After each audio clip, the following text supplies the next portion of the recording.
ఒకసారి గర్భం వస్తే చాలు ఇక అంతా సజావుగా జరిగిపోతుందని అనుకుంటారు.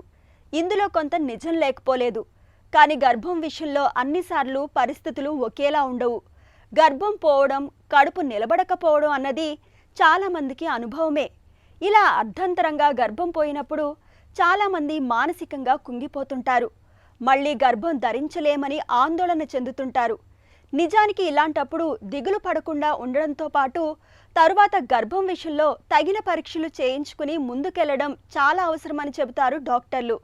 గర్భస్రావం తరువాత జీవనశైలి, అలవాట్లు, ఆహార విహారాల విషయంలో ఆయుర్వేదం చెబుతున్న పరిష్కార మార్గాల గురించి ఇప్పుడు తెలుసుకుందాం.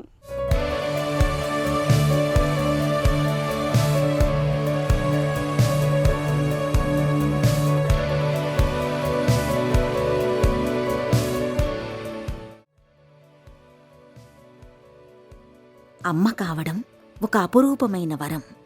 అమ్మదనంలోని కమ్మటి అనుభూతుల్ని సాధ్యమైనంత త్వరగా సొంతం చేసుకోవాలని వివాహమైనప్పటి నుంచి ప్రతి మహిళ ఆరాటపడుతుంది. కడుపున చిన్న నలుసు పడగానే ఎప్పుడెప్పుడు నవమాసాలు నిండుతాయా అని ఎదురుచూస్తుంటుంది. అయితే అనుకోని పరిస్థితుల్లో, ఊహించని కారణాల మూలంగా జరిగే అబార్షన్ కాబోయే అమ్మ కలల్ని చిదిమేస్తుంటుంది. ఇలాంటప్పుడు చాలామంది శారీరకంగానే కాదు, మానసికంగా కూడా బాగా కుంగిపోతుంటారు. తిరిగి మళ్ళీ ఎప్పుడు గర్భం ధరించవచ్చు, మళ్ళీ అబార్షన్ అవుతుందా, అబార్షన్ కాకుండా గర్భాన్ని ఎలా కాపాడుకోవాలి, ఇవన్నీ మదిని తొలిచేస్తుంటాయి. అబార్షన్ అనేది ఏంటంటే ఒక విధంగా చెప్పాలంటే కొంచెం ముందుగా డెలివరీ అయినట్టుగా లెక్కేసుకోవాల్సి వస్తుంటుంది. అంటే అబార్షన్ ఏ నెలల్లో తర్వాత, ఎన్ని నెలల తర్వాత అయిందనే దాని మీద కూడా ఆరోగ్యం ఎట్లా ఉంటుంది అనేటువంటిది ఆధారపడి ఉంటుంది అనమాట. మొదటి 3 నెలల లోపల అయిందా, 3 నెలలు నిండిన తర్వాత అయిందా అనేది కూడా కొంచెం దృష్టిలో ఉంచుకోవాల్సినటువంటి అంశం. అయితే ఏంటంటే ప్రెగ్నెంట్గా ఉన్నప్పుడు, గర్భవతిగా ఉన్నప్పుడు శరీరంలో హార్మోన్లలో చాలా మార్పులు వస్తాయన్నమాట.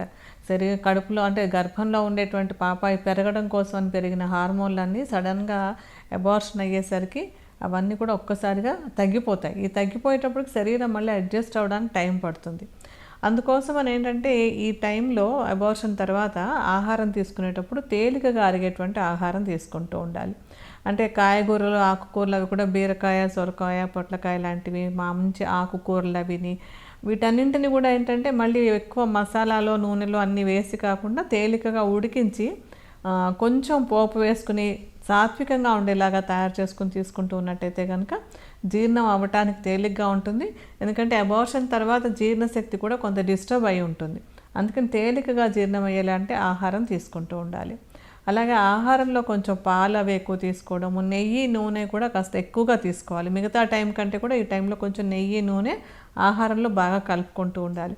ఈ నెయ్యి, నూనె రెండు కూడా ఏంటంటే వాత దోషాన్ని తగ్గించి గర్భాశయం మళ్ళీ యథాపూర్వ స్థితికి రావడానికి అది బాగా తోడ్పడుతుంది అన్నమాట. అందువల్ల కూడా ఈ ఆహారంలో ఈ అంశంలో కూడా దృష్టి పెట్టుకుంటూ ఉండాలి. ఆ తర్వాత విశ్రాంతి అనేటువంటిది చాలా చాలా అవసరం. ఎందుకంటే శరీరంలో వచ్చినటువంటి మార్పులు సడన్గా హార్మోన్లు పెరిగి సడన్గా తగ్గిపోవడం వల్ల శరీరం మీద పడినటువంటి ఒక శ్రమ అంతా తగ్గడానికి విశ్రాంతి చాలా అవసరము. అంటే ఒకవేళ 2-3 నెలల గర్భం కనుక అబార్ట్ అయినట్టయితే కనుక కనీసం ఒక 15 రోజుల పాటు కంప్లీట్ రెస్ట్ తీసుకోవడం అవసరం. అంతకంటే 3 నెలలు నిండినట్టయితే ఒక నెల రోజులన్నా సరే కనీసం రెస్ట్గా ఉండాలి. అలాగే ఈ టైంలో ఏంటంటే మళ్ళీ భార్యాభర్తలు ఇద్దరు కలవకుండా ఉండడం అనేటువంటిది కూడా చాలా అవసరం. గర్భాశయం ఇంకా కొంచెం అంటే మామూలు భాషలో చెప్పాలంటే పచ్చిగా ఉంది అంటాం. అందుకని ఈ సమయంలో దంపతులు ఒకరికొకరు దూరంగా ఉండడం కూడా దృష్టిలో ఉంచుకోవాల్సినటువంటి అంశం. ఒకసారి గర్భస్రావం అయిన స్త్రీలు డాక్టర్తో నిరంతర పర్యవేక్షణలో ఉంటూ తదుపరి కాన్పుకు సిద్ధం కావాల్సి ఉంటుంది. శరీరంలో జీవక్రియల మూలంగా అనేక రకాల వ్యర్థ పదార్థాలు విడుదలవుతుంటాయి. ఈ వ్యర్థ పదార్థాలు ఎప్పటికప్పుడు బయటకు వెళ్లిపోతుండేలా జాగ్రత్తలు తీసుకోవాలి. నీళ్లు ఎక్కువగా తాగటం, యాంటీఆక్సిడెంట్ పోషకాలు ఎక్కువగా లభించే నిమ్మజాతి పళ్లను తీసుకోవటం వల్ల మన ఒంట్లో వ్యర్థ పదార్థాల మోతాదు బాగా తగ్గుతుంది. గర్భంలో ఉన్నప్పుడు, గర్భం కోసం ప్రయత్నిస్తున్నప్పుడు సాత్విక ఆహారం తీసుకోవటం మంచిది. కారం, పులుపు, తీపి, నూనె పదార్థాల్ని తక్కువగా తీసుకోవాలి. మధుర పదార్థాల్ని ద్రాక్ష, మామిడి, ఖర్జూరం వంటి వాటిని ఎక్కువగా తినాలి. కారం, మసాలాలు, పులుపు, నూనె పదార్థాల్ని బాగా తగ్గించాలి. రక్తపోటును అదుపులో ఉంచుకునేందుకు ఉప్పు వాడకాన్ని బాగా తగ్గించాలి. ద్రవాహారాల్ని ఎక్కువగా తీసుకోవాలి. బార్లీ నీళ్లు, పల్లేరుకాయలతో తయారు చేసిన కషాయాన్ని తరచూ తీసుకోవటం చాలా మేలు చేస్తుందని చెబుతారు ఆయుర్వేద నిపుణులు. అబార్షన్ అయిపోయిన తర్వాత ఈ రక్తస్రావం అది బాగా తగ్గి గర్భాశయం చక్కగా నార్మల్ స్థితికి రావడానికి కొన్ని ఇంటి దగ్గర ఫాలో అవ్వగలిగినటువంటి ఔషధాలు చిట్కాలు అవి కూడా ఉంటూ ఉంటాయి. అందులో ఏంటంటే మోచరసం అంటాం, అంటే తుమ్మ జిగురు మనకి దొరుకుతుంది క్రిస్టల్స్ లాగా. దాన్ని శుభ్రంగా కడిగేసి చక్కటి ఎండబెట్టేసుకుని దాన్ని చూర్ణంలాగా చేసి, అంటే సమానంగా దానికి బెల్లం చూర్ణాన్ని కలపాలి. ఈ మోచరసం లేదా తుమ్మ జిగురు ఎంత తీసుకుంటామో దానికి సమానంగా బెల్లం పొడి కూడా కలిపేసి రెండింటిని కలిపి లడ్డూలాగా తయారు చేసుకొని అబార్షన్ అయినటువంటి ఆమె అయిన తర్వాత నుంచి ఉదయం ఒక లడ్డు, రాత్రి ఒక లడ్డు చొప్పున ఒక 15-20 రోజుల పాటు రెగ్యులర్గా తీసుకుంటూ ఉన్నట్టయితే కనుక అబార్షన్ తర్వాత అయ్యేటువంటి రక్తస్రావం తొందరగా తగ్గిపోతుంది. అలాగే గర్భాశయం కూడా కుంచుకుని నార్మల్ స్థితికి తొందరగా వస్తుందన్నమాట.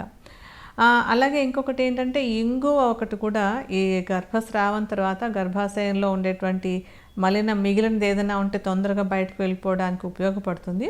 సో ఇంగువను కూడా కొంచెం, అంటే ఇంట్లో పొయ్యిలో మూకుడు మీద ఏదైనా నెయ్యి కానీ ఏదైనా వేసి అందులో ఈ ఇంగువని పొంగించి పొడిలాగా చేసుకొని ఆ ఇంగువని మజ్జిగలో కలిపేసుకొని ఉదయం ఒకసారి సాయంత్రం ఒకసారి 2 పూట్ల ఒక 10 రోజులు అలా తీసుకున్నట్టయితే కనుక గర్భాశయం తొందరగా కుంచుకుని నార్మల్ స్థితికి రావడానికి, ఏదైనా లోపల కొంచెం మిగిలితే అది క్లియర్ అయిపోవడానికి కూడా బాగా ఉపయోగపడుతుంది.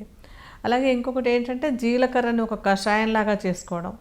జీలకర్ర వేయించి పొడి చేసి పెట్టేసుకొని ఒక గ్లాస్ నీళ్ళకి ఒక చెంచాడు జీలకర్ర చూర్ణాన్ని వేసి బాగా సగం నీళ్ళు ఎగిరిపోయేంత వరకు బాగా మరిగించి ఆ మిగిలినటువంటి కషాయాన్ని ఉదయం ఒకసారి సాయంత్రం ఒకసారి 2 పూట్ల తీసుకుంటున్నట్టయితే కనుక ఇటు జీర్ణశక్తి మెరుగవుతుంది, అటు గర్భాశయం తొందరగా కుంచుకుని నార్మల్గా అవ్వడానికి కూడా ఈ జీలకర్ర కషాయం కూడా బాగా ఉపయోగపడుతుంది. అలాగే మనకి ఇంకొకటి లోథ్రా అనేటువంటి పేరు కూడా చాలామందికి తెలుసు.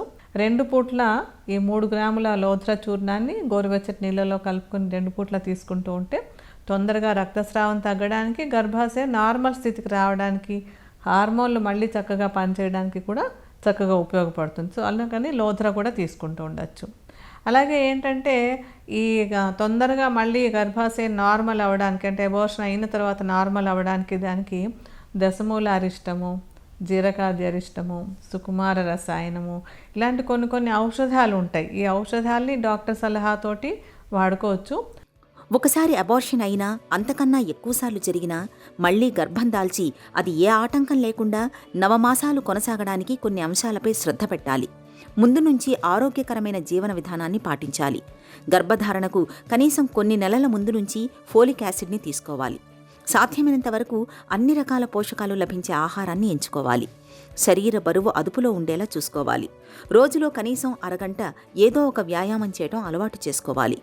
గర్భస్రావం అనే దోషాన్ని నివారించడంలో ఆయుర్వేద వైద్యంలో త్రిఫలా చూర్ణం గొప్పగా సహాయపడుతుంది.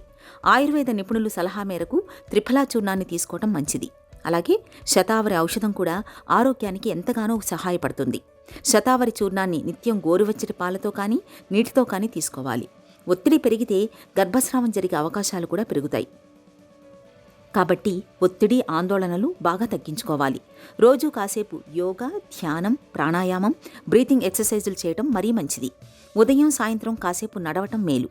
జీవన సరళిలో ఇలా అన్ని రకాలుగా తగిన జాగ్రత్తలు తీసుకోవడం ద్వారా గర్భస్రావాలను చాలా వరకు నివారించుకోవచ్చు.